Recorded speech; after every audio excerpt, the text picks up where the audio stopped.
Hi hello friends, welcome back to my channel. She is Sandhya. ಎಲ್ಲರೂ ಹೇಗಿದ್ದೀರಾ? I hope ಎಲ್ಲರೂ ಚೆನ್ನಾಗಿದ್ದೀರಾ ಅಂತ ಅಂದ್ಕೊಂಡಿದ್ದೀನಿ. ನಾನು ಕೂಡ ಚೆನ್ನಾಗಿದ್ದೀನಿ. ನಾನು ಭಾನುವಾರದ ಮಧ್ಯಾಹ್ನದಿಂದ ವ್ಲಾಗ್ನ ಶುರು ಮಾಡಿದ್ದೀನಿ. ಸೋಮವಾರನೂ ಕೂಡ ಇದು ಕಂಟಿನ್ಯೂ ಆಗುತ್ತೆ.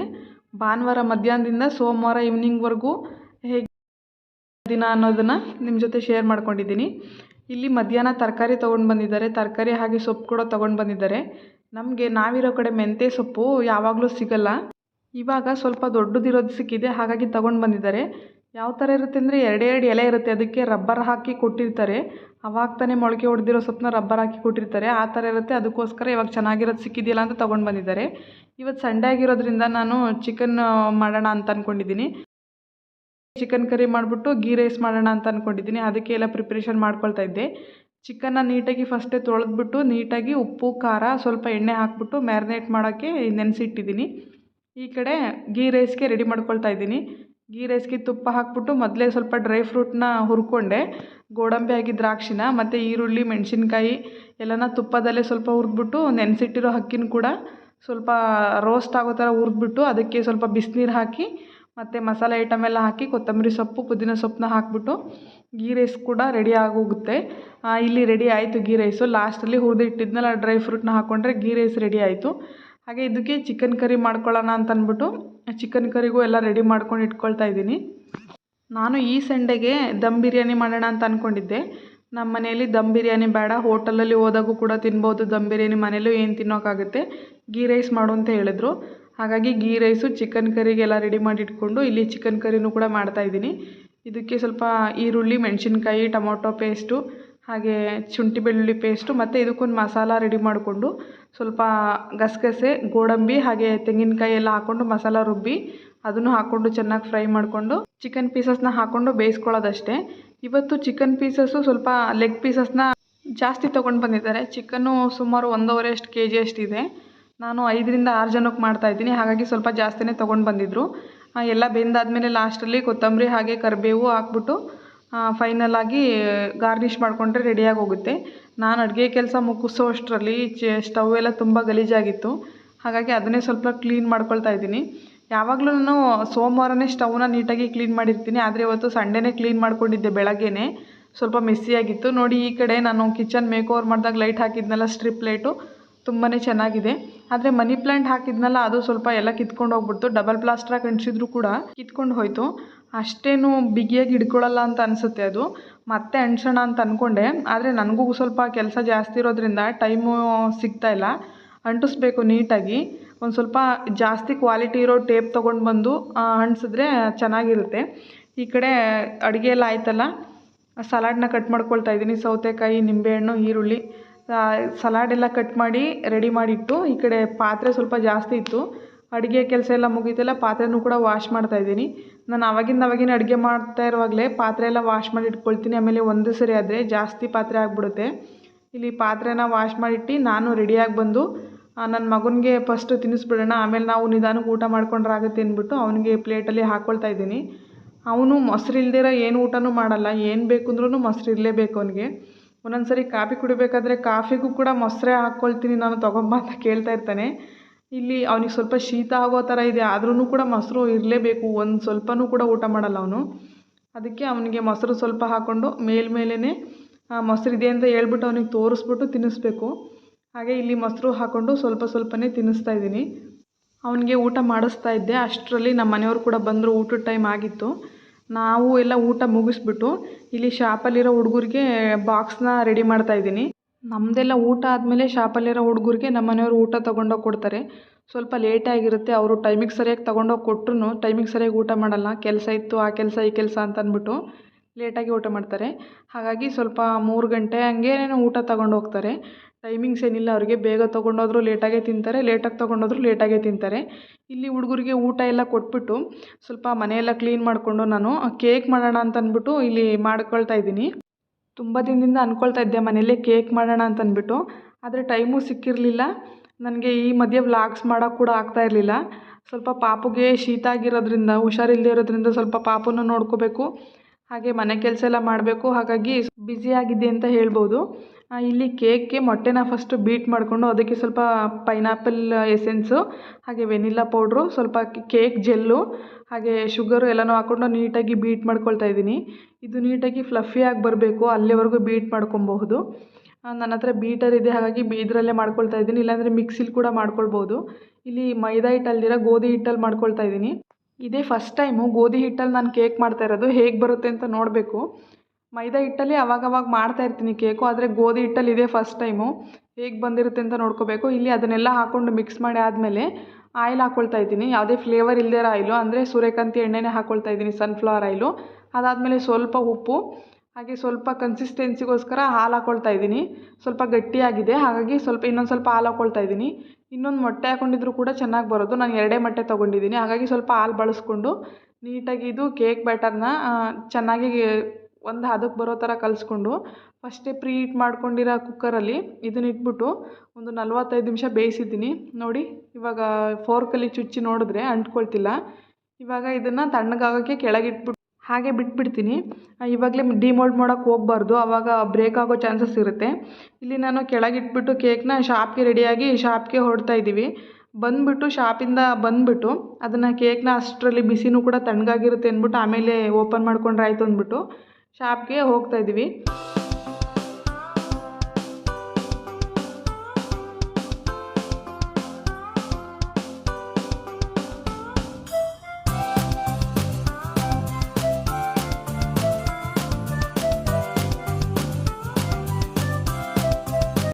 ಶಾಪಿಂದ ಬಂದು ಕೇಕ್ನ ಡಿಮೋಲ್ಡ್ ಮಾಡ್ತಾಯಿದ್ದೀನಿ.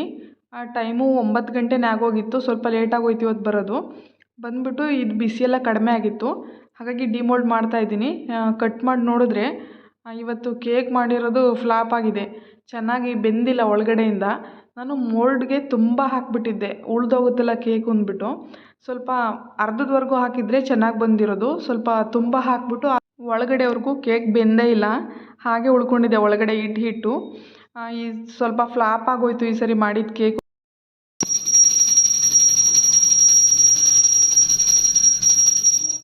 ಇದು ಸೋಮವಾರ ನಮಗೆ ವಾರ ಇರೋದ್ರಿಂದ ಬೆಳಗ್ಗೆನೇ ಎದ್ದು ಮನೆಯೆಲ್ಲ ಕ್ಲೀನ್ ಮಾಡಿ ರಂಗೋಲಿ ಹಾಕಿ ನಾನು ಸ್ನಾನ ಮುಗಿಸಿ ಪೂಜೆ ಮಾಡೋಷ್ಟು ಲೇಟ್ ಆಗುತ್ತೆ ಅಂದ್ಬಿಟ್ಟು ನಮ್ಮ ಮನೆಯವರೇ ಪೂಜೆ ಮಾಡ್ತಾಯಿದ್ದಾರೆ. ಇಲ್ಲಿ ಹೂವೆಲ್ಲ ಹಾಕ್ಬಿಟ್ಟು ನೀಟಾಗಿ ಅವರೇ ಫಸ್ಟು ಸ್ನಾನ ಮಾಡಿದ್ರಲ್ಲ ಶಾಪಿಗೆ ಹೋಗಿ ರೆಡಿ ಆಗೋಕ್ಕೆ ಅಂದ್ಬಿಟ್ಟು, ಹಾಗಾಗಿ ಅವರೇ ಫಸ್ಟು ಪೂಜೆ ಮಾಡ್ತಾಯಿದ್ದಾರೆ. ನಾನು ಆಮೇಲೆ ಸ್ನಾನ ಮುಗಿಸಿ ಪೂಜೆ ಎಲ್ಲ ಮಾಡ್ಕೊತೀನಿ. ನಂದು ಪೂಜೆ ಎಲ್ಲ ಮಾಡಾಯಿತು. ಪೂಜೆ ಮಾಡಿಬಿಟ್ಟು ಇಲ್ಲಿ ತಿಂಡಿ ಮಾಡೋಣ ಅಂದ್ಬಿಟ್ಟು ಅಡುಗೆ ಮನೆಗೆ ಬಂದೆ. ದೋಸೆ ಮಾಡ್ತಾಯಿದ್ದೀನಿ ಇವತ್ತು. ದೋಸೆಗೆ ಪಲ್ಯ ಮಾಡ್ತಾಯಿದ್ದೀನಿ, ಬೆಂಡೆಕಾಯಿ ಪಲ್ಯನ. ನಾನು ಬೆಂಡೆಕಾಯಿ ಪಲ್ಯಕ್ಕಿಂತ ಕಟ್ ಮಾಡ್ತಿದ್ರೆ ಹಿಂದಗಡೆಯಿಂದ ನಮ್ಮ ಪಾಪ ಬಂದು ಯಾವಾಗ ತಾನೇ ಎದ್ದು ಬಂದು ಟಿ ವಿ ಹಾಕು ಬಾ ಅಂತ ಅಂದ್ಬಿಟ್ಟು ನನ್ನ ಬಟ್ಟೆನ ಹಿಡ್ದು ಎಳಿತಾ ಇದ್ದಾನೆ. ಟಿ ವಿ ಹಾಕಿ ಅವನಿಗೆ ಕೂರಿಸ್ಬಿಟ್ರೆ ಅವನು ಟಿ ವಿ ನೋಡ್ಕೊಳ್ತಾ ಇರ್ತಾನೆ, ನಾನು ನನ್ನ ಪಾಡಿಗೆ ಕಿಚನಲ್ಲಿ ಕೆಲಸ ಮುಗಿಸ್ಕೊಳ್ಬೋದು. ಇವಾಗ ಬಂದು ತರಲೆನ ಶುರು ಮಾಡ್ಕೊಂಡ ನೋಡಿ. ಏಂಟ ಕೆಲಸ ಚಿನ್ನಮ್ಮ ಹಂಗೆ ಮಾಡ್ತಾರಾ? ಎಲ್ಲನೂ ಬೀಳಿಸ್ತಾರಾ? ನೋಡು ಯಾಕೆ ಆ ಥರ ಎಸಿತಾ ಇದೆಯಾ? ಎಲ್ಲನೂ ಆ ಥರ ಮಾಡ್ತಾರಾ? ಗುಡ್ ಬೈ ಅಲ್ವಾ ನೀನು? ಇಲ್ಲಿ ಹೇಳು, ಗುಡ್ ಬೈ ಅಲ್ವಾ? ಅರೇ ಯಾಕೆಲ್ಲನೂ ಬಿಸಾಕ್ತಾ ಇದೆಯಾ? ಆ ಥರ ಮಾಡ್ತಾರಾ? ನೋಡು ಮತ್ತೆ ಆ ಥರ ಮಾಡ್ತಾರಾ? ನೀನು ಗುಡ್ ಬೈ ಅಲ್ವಾ ಚಿನ್ನಮ್ಮ? ಇಲ್ಲಿ ನೋಡಿಲ್ಲಿ, ಇಲ್ಲಿ ಹೇಳು, ಆ ಥರ ಮಾಡ್ತಾರಾ? ಆ ಥರ ಮಾಡ್ತಾರಾ? ಮಾಡಬಾರ್ದು. ಇಲ್ಲ ಕೊಡು ಮಮ್ಮಿಗೆ. Thank you. ಬಿಸಾಕಬಾರ್ದಮ್ಮ. ಅರೇ ಬಿಸಾಕಬಾರ್ದು. నువ్వు గుడ్ బై అవునా కదా చెప్పు. ಅರೇ ನೋಡ್ತಾ ಇದೆಯಾ ಮತ್ತೆ ಎಲ್ಲೋಯ್ತಂತ? ಕಿಚನಿಗೆ ಬಂದು ಕಿಚನ್ಲಿರೋ ಈರುಳ್ಳಿ, ಬೆಳ್ಳುಳ್ಳಿ, ಆಲೂಗಡ್ಡೆ ಎಲ್ಲನೂ ತೆಗೆದು ಮನೆ ತುಂಬ ಎಸಿತಾ ಇದ್ದಾನೆ. ಟಿ ವಿ ಹಾಕಲಿಲ್ಲ ಅಂದರೆ ಹಾಗೆ ಅವ್ನ ಕೈಗೆ ಏನು ಸಿಗುತ್ತೆ ಅದನ್ನು ತೊಗೊಂಡು ಮನೆ ತುಂಬ ಅರೋಗ್ಬಿಡ್ತಾನೆ. ಆಮೇಲೆ ನಾನು ಕ್ಲೀನ್ ಮಾಡ್ಕೊಳ್ಬೇಕು.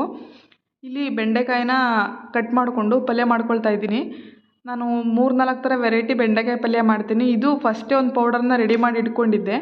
ಕಡಲೆಬೀಜ, ತೆಂಗಿನಕಾಯಿ, ಹಸಿಮೆಣ್ಸಿನ್ಕಾಯಿ, ಸ್ವಲ್ಪ ಗಸಗಸೆ, ಗೋಡಂಬಿ, ಒಂದು ಸ್ವಲ್ಪ ಧನಿಯಾ ಕಾಳು ಇದನ್ನೆಲ್ಲ ಹುರಿದ್ಬಿಟ್ಟು ಪುಡಿ ಮಾಡಿ ಇಟ್ಕೊಂಡು ಆವಾಗ ಪಲ್ಯ ಮಾಡೋ ಟೈಮಲ್ಲಿ ಇದನ್ನು ಹಾಕ್ಕೊಂಡ್ರೆ ಮತ್ತು ಎಕ್ಸ್ಟ್ರಾ ಏನು ಮಸಾಲೆ ಹಾಕೋದೇ ಬೇಕಾಗಿರಲ್ಲ, ಅಷ್ಟೊಂದು ಚೆನ್ನಾಗಿರುತ್ತೆ ಪೌಡರು. ಅದನ್ನು ಯಾವಾಗಲೂ ರೆಡಿ ಮಾಡಿ ಇಟ್ಕೊಂಡಿರ್ತೀನಿ ನನ್ನ ಹತ್ರ. ಅದನ್ನೇ ಹಾಕ್ಕೊಂಡು ಅರ್ಜೆಂಟಲ್ಲಿ ಏನಾದರೂ ಪಲ್ಯಗಳು ಮಾಡ್ಕೋಬೇಕು ಅಂತಂದಾಗ ಆ ಪೌಡರು ತುಂಬ ಯೂಸ್ ಆಗುತ್ತೆ.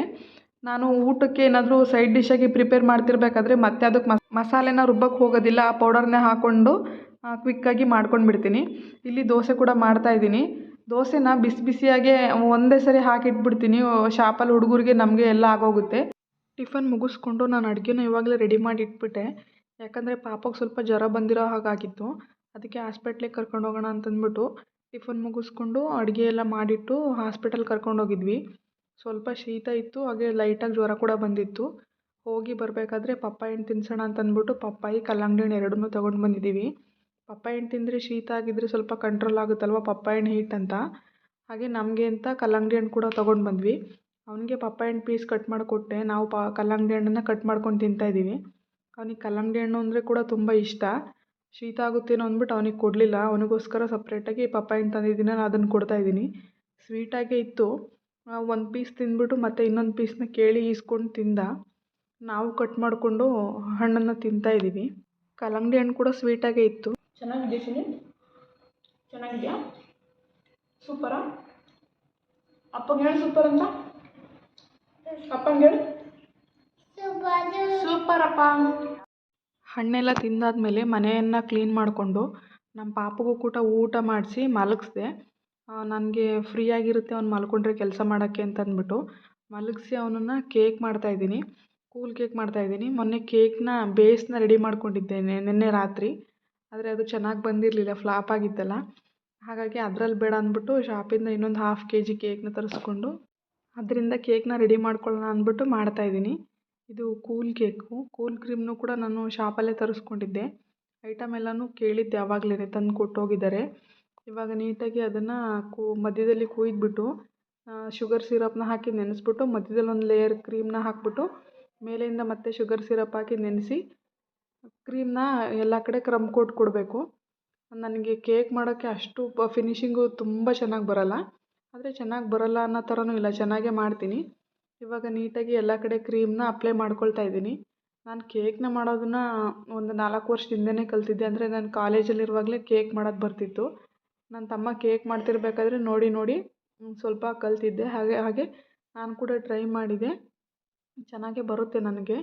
ಇವಾಗ ಯಾವುದೋ ಒಂದು ಡಿಸೈನ್ ಮಾಡೋಣ ಅಂತಂದ್ಬಿಟ್ಟು ಮನೇಲೇ ತಿನ್ನೋಕಲ್ವ, ಯಾವ ಥರ ಡಿಸೈನ್ ಇದ್ರೂ ನಡೆಯುತ್ತೆ ಅಂದ್ಬಿಟ್ಟು ಮಾಡ್ತಾಯಿದ್ದೀನಿ. ಫಸ್ಟ್ ಟೈಮ್ ಕೇಕ್ ಮಾಡೋದಾದರೆ ಎಷ್ಟು ಚೆನ್ನಾಗಿ ಮಾಡೋಕ್ಕೆ ಬರೋಲ್ಲ. ಆ ಕ್ರೀಮು ಬ್ರೆಡ್ಡು ಎಲ್ಲ ಮಿಕ್ಸ್ ಆಗಿಬಿಡುತ್ತೆ ಜೊತೇಲಿ. ತುಂಬ ಕಷ್ಟ ಅನಿಸುತ್ತೆ. ಈ ಥರ ಚಾಕುನ ತಿರುಗ್ಸೋಕ್ಕೂ ಕೂಡ ಬರ್ತಾಯಿರಲಿಲ್ಲ ನನಗೆ ಫಸ್ಟು. ನನ್ನ ತಮ್ಮ ಅಂತೂ ಎಷ್ಟು ಸರಿ ಹೇಳ್ಕೊಟ್ಟಿದ್ದಾನೆ ನನಗೆ, ಆಗಲ್ಲ ಹೀಗೆ ಅಂತ ಅಂದ್ಬಿಟ್ಟು. ಅವನಿಗಂತೂ ತುಂಬಾ ಕಷ್ಟ ಕೊಟ್ಟಿದ್ದೀನಿ. ನನಗೆ ಕೇಕ್ ಮಾಡೋದು ಹೇಳ್ಕೊಡು, ಹೇಗಾದರೂ ನಾನು ಮಾಡೋದು ಕಲ್ತ್ಕೊಳ್ಳೇಬೇಕು ಅಂತಂದ್ಬಿಟ್ಟು. ಒನ್ಸ್ ಕೇಕ್ ಮಾಡೋದನ್ನು ಕಲ್ತ್ಕೊಂಡ್ರೆ ಕೂಲ್ ಕೇಕ್ ಮಾಡೋದು ತುಂಬ ಈಸಿ ನಾರ್ಮಲ್ ಕೇಕ್ ಮಾಡೋದಕ್ಕಿಂತ. ಈ ಕ್ರೀಮು ಸ್ಮೂತಾಗಿರುತ್ತಲ್ಲ, ನಾವು ಯಾವ ಕಡೆ ಎಳೆದ್ರೂ ಕೂಡ ಬಂದುಬಿಡುತ್ತೆ. ಆದರೆ ನಾರ್ಮಲ್ ಕ್ರೀಮ್ ಆ ಥರ ಅಲ್ಲ, ಸ್ವಲ್ಪ ಗಟ್ಟಿಯಾಗಿರುತ್ತೆ. ಅದು ಸ್ವಲ್ಪ ಸ್ಮೂತಾಗಿ ಹ್ಯಾಂಡ್ಲ್ ಮಾಡಬೇಕು. ನನಗೆ ನಾರ್ಮಲ್ ಕೇಕ್ ಮಾಡೋದೇ ಸ್ವಲ್ಪ ಕಷ್ಟ ಅಂತ ಅನಿಸುತ್ತೆ. ಕೂಲ್ ಕೇಕು ಸಖತ್ ಈಸಿ. ಕೂಲ್ ಕೇಕ್ನ ಮಾಡೋದು ಹೇಳ್ಕೊಟ್ಟಿದ್ದು ಫಸ್ಟು ನಮ್ಮ ಮನೆಯವರು. ಇದನ್ನು ಫಸ್ಟ್ ಎಲ್ಲ ಕ್ರಮ್ ಕೋಟ್ ಕೊಟ್ಬಿಟ್ಟು ನೀಟಾಗಿ ಸ್ವಲ್ಪ ಫುಲ್ ಫಿನಿಶಿಂಗ್ ಏನೂ ಮಾಡಿಲ್ಲ, ಪರವಾಗಿಲ್ಲ ಮೇಲೆ ಇನ್ನೊಂದು ಕಲರಲ್ಲಿ ಡಿಸೈನ್ ಮಾಡ್ತೀನಲ್ಲ ಅಂದ್ಬಿಟ್ಟು ಹಾಗೆ ಮೇಲ್ಮೇಲೆ ಮಾಡಿಬಿಟ್ಟು ಇವಾಗ ಒಂದು ಸ್ವಲ್ಪ ಪಿಂಕ್ ಕಲರ್ನ ಕಲಿಸ್ಕೊಂಡು ಕ್ರೀಮ್ಗೆ ಅದರಲ್ಲಿ ಡಿಸೈನ್ ಹಾಕ್ಕೊಳ್ತಾ ಇದ್ದೀನಿ. ಯಾವ ಡಿಸೈನ್ ಆದರೂ ಪರವಾಗಿಲ್ಲ, ಯಾವ ಕಲರ್ ಆದರೂ ಪರವಾಗಿಲ್ಲ, ತಿನ್ನೋದು ನಾವೇ ಅಲ್ವಾ. ಹಾಗಾಗಿ ನನಗೆ ಇಷ್ಟ ಬಂದಿದ್ದ ಡಿಸೈನ್ ಹಾಕ್ಕೊಳ್ತಾ ಇದ್ದೀನಿ. ನನಗೆ ಬಂದಿರೋ ಡಿಸೈನು ಮಧ್ಯದಲ್ಲಿ ಹಾರ್ಟ್ ಶೇಪ್ ಹಾಕೋಣ ಅಂತ ಹಾಕಿದೆ. ಅದು ಹಾರ್ಟ್ ಶೇಪ್ ಹಾಕ್ದಿರೋ ಬೇರೆ ಯಾವುದೋ ಶೇಪ್ ಬಂತು. ಅದು ಯಾವ ಶೇಪ್ ಅಂತ ಹಾಕಿರೋ ನನಗೆ ಗೊತ್ತಾಗಲಿಲ್ಲ. ಹೋಗಲಿ ಇನ್ನೇನು ಮಾಡೋದು, ಮತ್ತೆ ತೆಗಿಯೋಕ್ಕೆ ಹೋದರೆ ತುಂಬ ಮೆಸ್ಸಿ ಆಗುತ್ತೆ, ಗಲೀಜಾಗುತ್ತೆ ಅಂತ ಅಂದ್ಬಿಟ್ಟು ಹಾಗೆ ಬಿಟ್ಬಿಟ್ಟೆ. ಮತ್ತು ಸೈಡಿಗೆಲ್ಲ ನೀಟಾಗಿ ಡಿಸೈನ್ ಹಾಕ್ಕೊಂಡು ಕಲರ್ಸ್ ಬಾಲ್ಸ್ ಬರುತ್ತಲ್ಲ ಅದನ್ನು ಮೇಲೆ ಎಲ್ಲ ಇಡ್ತಾಯಿದ್ದೀನಿ. ಪರವಾಗಿಲ್ಲ, ಒಂದು ಮಟ್ಟಿಗೆ ಚೆನ್ನಾಗೇ ಬಂತು ನೋಡೋಕ್ಕೆ ಮಾತ್ರ ಅಲ್ಲ, ತಿನ್ನೋಕ್ಕೂ ಕೂಡ ತುಂಬ ಚೆನ್ನಾಗೇ ಇತ್ತು. ಲಾಸ್ಟಲ್ಲಿ ನಾನು ತಿಂದೆ, 2 ಪೀಸ್ ತಿಂದೆ, ಸಖತ್ತು ಚೆನ್ನಾಗಿತ್ತು. ನಾನು ಮಾಡಿರೋ ಕೇಕ್ ಅಲ್ವಾ, ಹಾಗಾಗಿ ಚೆನ್ನಾಗಿದೆ ಅಂತ ನಾನೇ ಹೇಳ್ಕೊಳ್ತಾ ಇದ್ದೀನಿ. ನಮ್ಮ ಮನೆಯವ್ರಿಗೆ ಕೊಟ್ಟೆ, ಆದರೆ ನನಗೆ ಯಾಕೋ ತಿನ್ನೋ ಹಾಗಿಲ್ಲ, ಶೀತ ಆಗ್ತಿದೆ, ನನಗೂ ಸ್ವಲ್ಪ ಕೂಲ್ ಕೇಕ್ ಬೇಡ ಅಂತಂದ್ಬಿಟ್ಟು ಅವ್ರು ತಿನ್ನಲಿಲ್ಲ. ನನ್ನ ಮಗುಗೂ ಯಾವುದೇ ಕೆಲಸ ಆಗಲಿ ನಾವು ಮಾಡಿದ್ರೆ ನಮಗೆ ತುಂಬಾ ಚೆನ್ನಾಗಿ ಕಾಣುತ್ತೆ, ತುಂಬ ಚೆನ್ನಾಗಿದೆ ಅಂತ ಅನಿಸುತ್ತೆ. ಅದನ್ನು ಬೇರೆಯವ್ರು ನೋಡಿ ಅದರಲ್ಲಿ ಎಷ್ಟು ಸರಿ ಇದೆ ಎಷ್ಟು ತಪ್ಪಿದೆ ಅಂತ ಹೇಳಿದಾಗ್ಲೇ ಗೊತ್ತಾಗೋದು. ಒಂದು ಗಾದೆ ಮಾತಿದೆ ಅಲ್ವಾ, ಹಾಳು ಮಾಡಿದ ಹಾಳು ತಾನು ಮಾಡಿದ್ದೇ ಉತ್ತಮ ಅಂತ. ಹಾಗಾಗಿ ಇವಾಗ ಮಾತಾಡ್ತಿರುವಾಗ ಅದೇ ನೆನಪಿಗೆ ಬಂತು, ಅದನ್ನೇ ನಿಮ್ಮ ಹತ್ರ ಹೇಳ್ತಾ ಇದ್ದೀನಿ. ಇದೇನಪ್ಪ ದೊಡ್ಡ ದೊಡ್ಡ ಗಾದೆ ಎಲ್ಲ ಹೇಳ್ತಿದ್ದಾರೆ ಅಂತ ಅಂದ್ಕೊಬೇಡಿ. ಹಾಗೆ ನೆನಪಿಗೆ ಬಂತು ಹೇಳಿದೆ. ಆ ಕೇಕ್ ನೋಡಿ ಹೇಗೆ ಬಂದಿದೆ ಅಂತ. ನನಗಂತೂ ತುಂಬಾ ಇಷ್ಟ ಆಯಿತು. ಡಿಸೈನ್ ಕೂಡ ತುಂಬಾ ಚೆನ್ನಾಗಿ ಬಂದಿದೆ ಅಂತ ಅನ್ನಿಸ್ತು.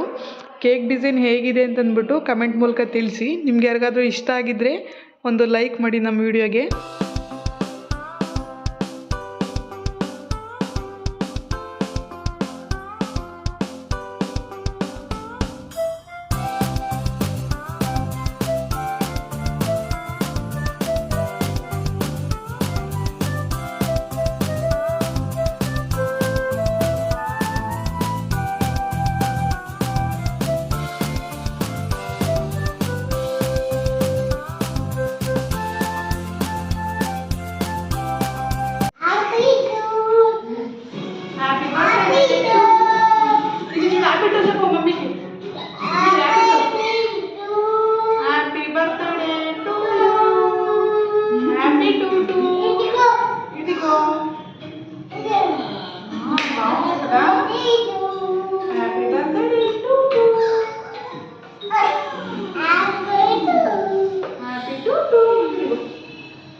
బాగుందా? సూపర్ చెప్పు చెప్పు బాగుందా? ಪಾಪು ಕೇಕ್ನ ಮಾಡುವಾಗ ಮಲ್ಕೊಂಡಿದ್ದ. ಕೇಕ್ನ ಮಾಡಿ ಈಚೆ ಕಡೆ ಕಟ್ ಮಾಡೋಕ್ಕಿಂತ ಬಂದ ತಕ್ಷಣ ಹ್ಯಾಪಿ ಬರ್ತ್ಡೇ ಹೇಳ್ತಾ ಇದ್ದಾನೆ ಅವನು. ಮಮ್ಮಿದು ಬರ್ತ್ಡೇ ಅಂತ ತಿಳ್ಕೊಂಡ್ಬಿಟ್ಟಿದ್ದಾನೆ. ಕೇಕ್ ನೋಡಿದ ತಕ್ಷಣ happy to you happy to you ಅಂತ ಹೇಳ್ತಿದ್ದ. ಕೇಕ್ ಮಾಡೋದು ಬರ್ತ್ಡೇಗೆ ಮಾತ್ರ ಅಂತ ತಿಳ್ಕೊಂಡಿದ್ದಾನೆ. ಯಾರಾದರೂ ಕೇಕ್ ಕಟ್ ಮಾಡ್ತಾಯಿದ್ರೆ ಅವ್ರದ್ದು ಬರ್ತ್ಡೇ ಅಂತ ಅನ್ಕೊತಾನೆ. ನಾವು ನ್ಯೂ ಇಯರ್ಗೆ ಅವನ ಕೈಲೇ ಕೇಕ್ ಕಟ್ ಮಾಡಿಸಿದ್ವಿ. ಆ ಕೇಕ್ ಕಟ್ ಮಾಡಿಸಿದಾಗಲೂ ಅವನು ನ್ಯೂ ಇಯರ್ ಹೇಳ್ತಿಲ್ಲ, ಹ್ಯಾಪಿ ಬರ್ತ್ಡೇ ಟು ಯು ಅಂತಲೇ ಹೇಳ್ತಿದ್ದ. ಇಲ್ಲೂ ಕೂಡ ಹ್ಯಾಪಿ ಬರ್ತ್ಡೇ ಅಂತ ಹೇಳಕ್ಕೆ ಬರ್ತಿದ್ರು ಹ್ಯಾಪಿ ಟು ಯು ಅಂತ ಹೇಳ್ತಾನೆ. ಹಾಗೆ ಬರ್ತ್ಡೇ ಇದ್ದರೆ ಮಾತ್ರ ಕೇಕ್ ಕಟ್ ಮಾಡೋದು ಅಂತ ಅಂದ್ಕೊಂಡಿದ್ದಾನೆ ನಮ್ಮ ಪಾಪು. ಇಲ್ಲಿ ನಾನು ಕಟ್ ಮಾಡ್ಕೊಂಡು ತಿಂದೆ. ಚೆನ್ನಾಗಿತ್ತು, ಸಖತ್ತು ಚೆನ್ನಾಗಿ ಬಂದಿತ್ತು. 3 ಪೀಸ್ನ ಕಟ್ ಮಾಡ್ಕೊಂಡು ತಿಂದ್ವಿ. ಇನ್ನು ಉಳಿದಿದ್ದ ಹಾಗೆ ಫ್ರಿಜ್ಜಲ್ಲೇ ಎತ್ತಿಟ್ಟಿದ್ದೀನಿ. ಮನೆಯಲ್ಲಿ ಏನನ್ನ ಆದರೂ ಸರಿ ತಂದಾಗ ಎಷ್ಟು ತಿಂತೀವೋ ಅಷ್ಟೇ. ಮತ್ತೆ ಅದನ್ನು ಒನ್ಸು ಫ್ರಿಜ್ಜಲ್ಲಿ ಇಟ್ಬಿಟ್ರೆ ಮತ್ತೆ ತಿನ್ನೋಕ್ಕೆ ಅದು ಮೂಡ್ ಬರೋದೇ ಇಲ್ಲ, ಚೆನ್ನಾಗಿರೋದಿಲ್ಲ. ಕೂಲಾಗಿರುತ್ತಲ್ಲ, ಅದನ್ನು ಎತ್ತಿಟ್ಟು ಕೂಲ್ ಕಡಿಮೆ ಆದಮೇಲೆ ತಿನ್ನೋದು ಅದೆಲ್ಲ ಚೆನ್ನಾಗಿರೋದಿಲ್ಲ ಅಂದ್ಬಿಟ್ಟು ನಾನು ಯಾವುದನ್ನು ಫ್ರಿಜ್ಜಲ್ಲಿ ಅಷ್ಟು ಉಳಿಸೋದಿಲ್ಲ, ಎತ್ತಿಡೋದಿಲ್ಲ. ಫ್ರೂಟ್ಸ್ನೂ ಕೂಡ ನಾನು ಫ್ರಿಜ್ಜಲ್ಲಿ ಎತ್ತಿಡೋದಿಲ್ಲ, ಮೇಲ್ಗಡೆನೇ ಇಟ್ಕೊಂಡಿರ್ತೀನಿ. ಬೇಕು ಅನ್ನಿಸ್ದಾಗ ನಾವು ಹಾಗೆ ತೊಗೊಂಡು ತಿನ್ಬೋದು. ಫ್ರಿಜ್ಜಲ್ಲಿ ಇಟ್ಟಿದ್ರೆ ಮತ್ತೆ ಅದನ್ನು ಹೊರಗಡೆ ಎತ್ತಿಟ್ಟು ಅದು ಕೂಲ್ ತಣ್ಣಗಾದ್ಮೇಲೆ ತಿನ್ನೋ ಅಷ್ಟರಲ್ಲಿ ತಿನ್ನಬೇಕು ಅಂದ್ಕೊಂಡಿರೋ ಮೂಡೆಲ್ಲ ಹೊರಟೋಗುತ್ತೆ. ಇದೂ ಅಷ್ಟೇ, ಅರ್ಧ ತಿಂದ್ಬಿಟ್ಟು ಅರ್ಧ ಫ್ರಿಜ್ಜಲ್ಲಿ ಎತ್ತಿಟ್ಟಿದ್ದೀನಿ. ಹೊರಗಡೆ ಇಟ್ಟಿದ್ರೆ ಕರ್ಗೊ ಹೋಗುತ್ತಲ್ವ. ಹಾಗಾಗಿ ನೀವು ಯಾರಾದರೂ ನಂತರ ಕೇಕ್ನ ಮನೇಲೇ ಮಾಡೋಕ್ಕೆ ಟ್ರೈ ಮಾಡ್ತೀರಾ ಅಥವಾ ಮನೇಲೇ ಮಾಡ್ಕೊಂಡು ತಿಂತೀರಾ ಅನ್ನೋದನ್ನು ನನಗೆ ಕಮೆಂಟ್ ಮೂಲಕ ತಿಳಿಸಿ. ಫೈನಲಿ ಕೇಕ್ ಅಂತೂ ತುಂಬ ಟೇಸ್ಟಿಯಾಗಿ ಬಂದಿತ್ತು, ತುಂಬ ಚೆನ್ನಾಗಿತ್ತು. ಇವತ್ತಿನ ಈ ವಿಡಿಯೋ ನಿಮ್ಮೆಲ್ರಿಗೂ ತುಂಬಾ ಇಷ್ಟ ಆಗಿದೆ ಅಂತ ತಿಳ್ಕೊಳ್ತೀನಿ. ಇಷ್ಟ ಆಗಿದ್ದರೆ ಈ ವಿಡಿಯೋಗೆ ಈಗಲೇ ಒಂದು ಲೈಕ್ ಮಾಡಿ, ಹಾಗೆ ನಮ್ಮ ಚಾನಲ್ಗೆ ಸಬ್ಸ್ಕ್ರೈಬ್ ಮಾಡ್ಕೊಂಡು ನೋಡಿ. ಕೇಕ್ ಕೊಟ್ಟಿಲ್ಲ ಅಂತ ಯಾರೂ ಬೇಜಾರಾಗಬೇಡಿ. ಮತ್ತೆ ಮುಂದಿನ ವಿಡಿಯೋದಲ್ಲಿ ಸಿಗ್ತೀನಿ. Thank you for watching.